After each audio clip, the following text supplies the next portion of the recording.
Today we're going to see a calculus video with its main factors. First of all, we must know what is a derivative.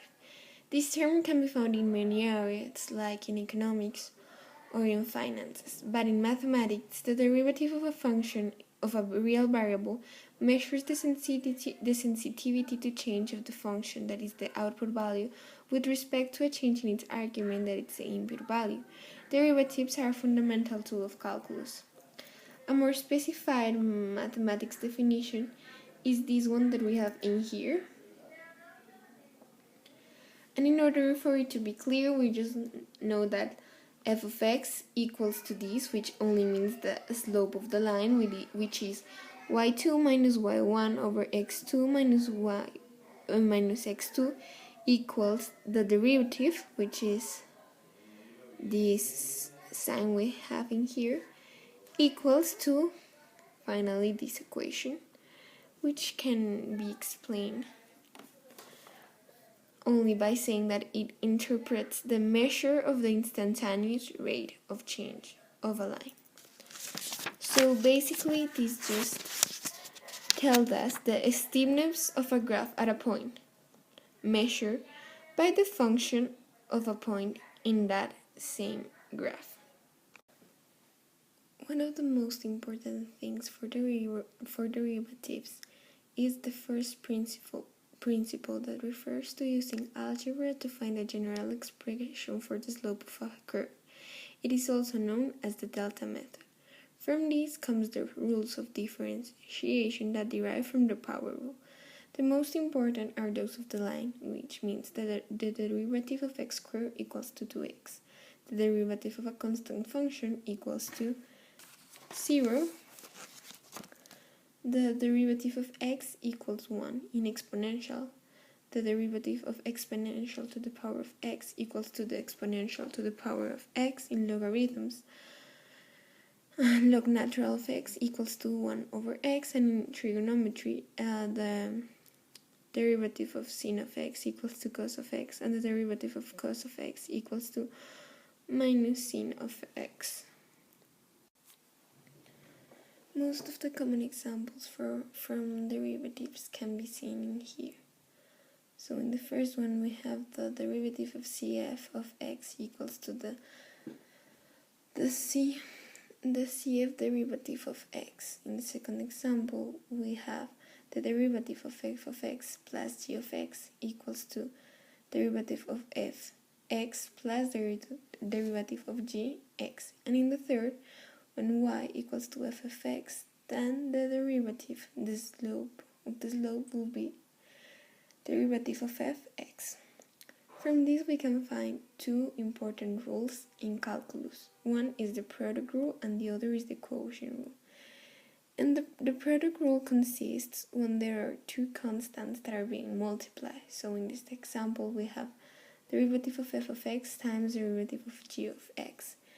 And in the process, what it's done is to multiply from both the constants that in this case are f and g, multiply the constant by each of the whole function and add them. So that's why the final answer is derivative of f x g times gx plus f of x times g derivative x.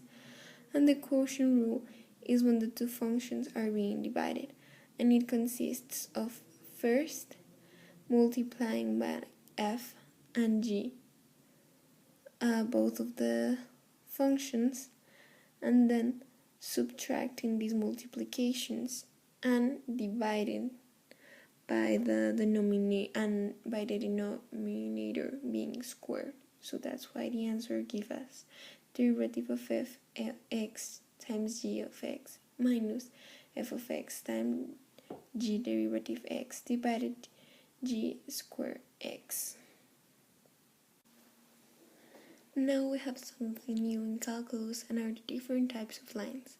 One is the tangent line. It is a line which intersects a differential curve at a point where the slope of the curve equals the slope of the line. As we can see from here in the images, this point is the intersection point.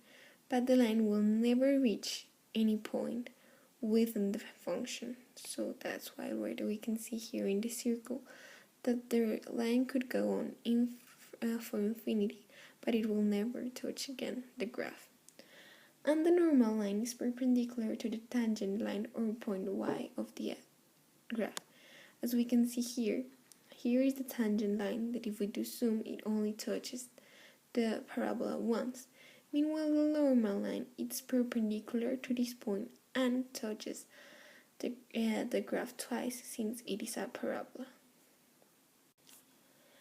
Bearing in mind the last definitions of lines, we have two examples.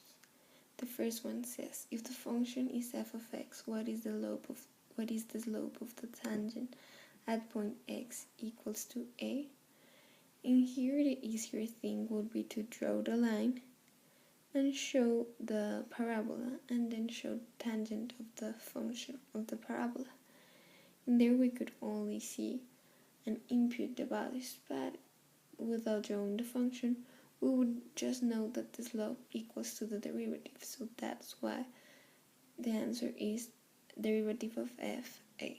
The second question says, if the function is f of x and the x-coordinate is x equals to a, what is the y-coordinate of the function? The same thing. For example, if we decide to draw the graph, it would be something like this and like this, and then we have our parabola, and we will say if this is value a, we will just see where is this intersection, and since we know that this is the intersection, we will just say that it is the function of a. So the y-coordinate is the function of a. And lastly, some important information is that to find the equation of the line, there are needed two conditions. So let's say two possible inputs in order to get a solution or an answer.